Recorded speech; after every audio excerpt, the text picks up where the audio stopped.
బీహార్ పోతే ఎలగొట్టే పరిస్థితి తెచ్చుకుంటువి నోటితోని. నేను ఎలగొట్టి పొంగులేటిని పిలిపించుకోండి. అర్థం కావట్లేదా ఇంకా నీకు?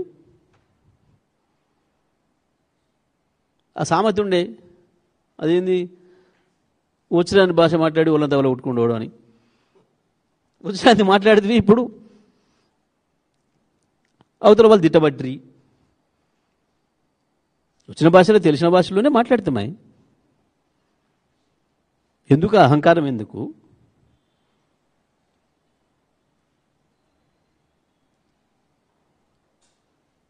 నీ అజ్ఞానానికి అధికారం తోడయ్యేవరికి అహంకారం పెరిగిపోయింది.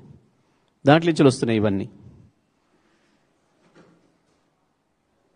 కాబట్టి బంద్ కేటీఆర్తో పోల్చుకోవడం బంద్ చేయి. దాంతో నీ ఫ్రస్ట్రేషన్ తగ్గుతుంది కొంచెం. పదవులతో రాదు ఎప్పుడు కూడా మనుషులకి. గొప్పతనం, గౌరవం, పేరు, మంచి పేరు పదవులతో రాదు. చేసే పనులతో వస్తుంది, ప్రవర్తనతో వస్తుంది, మాట్లాడే మాటతో వస్తుంది.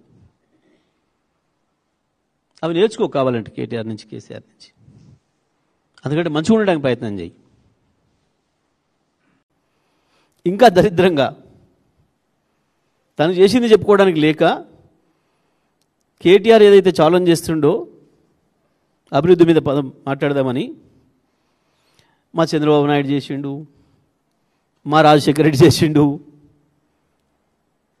సిగ్గు అనిపించదా?